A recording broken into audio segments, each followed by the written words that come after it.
Mon frère, arrête de te lamenter. Accepte la défaite. Arrête de te lamenter.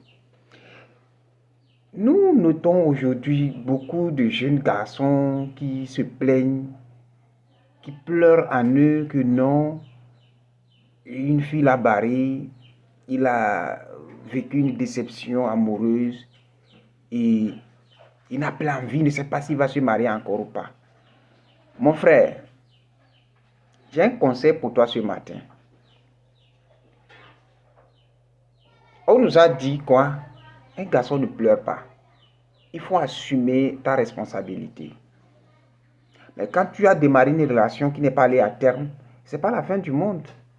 Certains viendront dire que ce que je dis, c'est comme je n'ai pas vécu ça, que c'est pour ça que je ne sais pas. Oui, la déception amoureuse fait vraiment très mal. Mais si c'est arrivé, si cela est déjà arrivé, qu'est-ce que nous allons faire? On va se morfondre? On va se culpabiliser? Ou on va rester dans le coin toujours et regarder encore? Qui vous a dit, mes frères, qui vous a dit que la fille avec qui tu voulais là, c'est elle qui allait te donner la paix? Mais si la personne est partie, on ignore la page et on ferme la page et on continue sur autre chose. Il y a un artiste qui a dit quoi? Qu'à cause d'une seule, bon, je vais utiliser une figure, un terme codé, qu'à cause d'un seul, bon, c'est pour parler de l'appareil génital d'une femme. C'est à cause de ça seul, pour une seule personne, tu vas te tuer et pour les autres. Voilà, c'est un conseil qu'il a donné à quelqu'un. Si aujourd'hui, vous avez entamé une relation et la fille vous a barré, mon frère, ne regarde pas ne pense pas au regard des autres. Pense à ta paix, à ta tranquillité. Avant qu'une fille ne te quitte, c'est tellement qu'elle a commencé par afficher un caractère qui te faisait même beaucoup plus mal que la déception. C'est en cela que je vais en venir. Je sais que la déception en soi, ce que les gens vivent, ils ont donné leur cœur, ils ont donné les émotions à tout.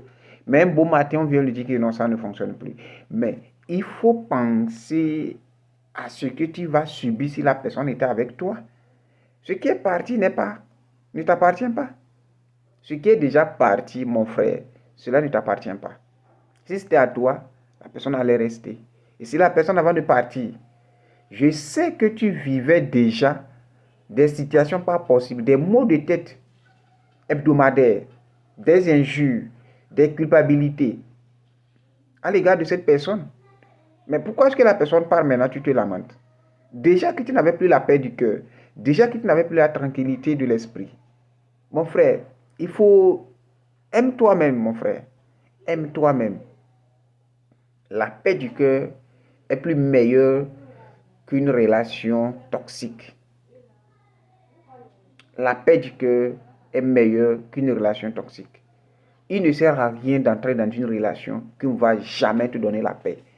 Ne pensez pas que souvent ce qu'on se dit quand nous sommes en train de se côtoyer, les mots je t'aime, tu es tout pour moi. Mais si la personne trouve une autre personne meilleure que toi, ou elle se dit que la personne est meilleure que toi, mon frère, accepte.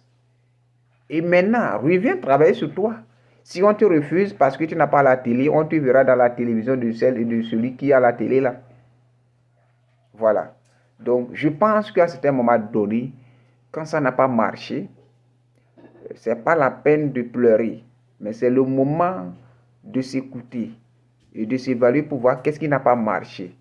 Qu'est-ce qui a été à l'origine de tout cela?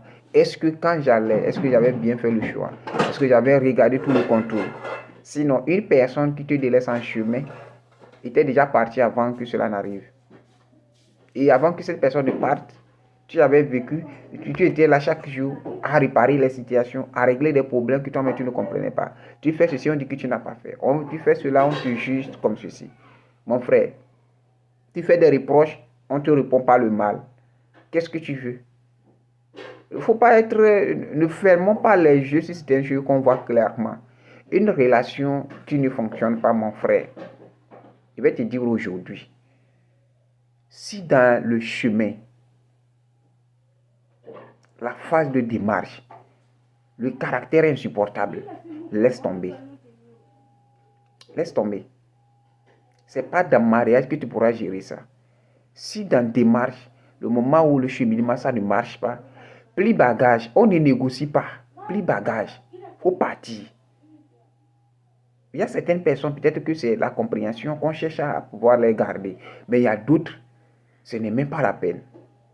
Parce que si tu évolues dans ça et que tu lui donnes un enfant, 2 enfants, tu es en train de corriger ta tombe. Et tu n'auras jamais la paix du cœur. Ou soit tu vas devenir un infidèle, un accro infidèle parce que tu penses trouver la paix au dehors. Il n'y a pas cette paix-là encore. La paix que tu pouvais trouver, c'est le fait d'accepter et rompre avant que cela n'arrive. Donc, chers garçons, ces jeunes vaillants, je voudrais ce matin vous encourager à prendre votre courage à 2 mains. Si cela arrivait que une fille te barrait ou elle te dit que non, tu n'es pas à la hauteur, accepte et va travailler sur toi. La personne va recourir après toi et puis tu l'ignores et tu continues ton chemin. Merci, likez cette vidéo, partagez la vidéo et abonnez à ma chaîne.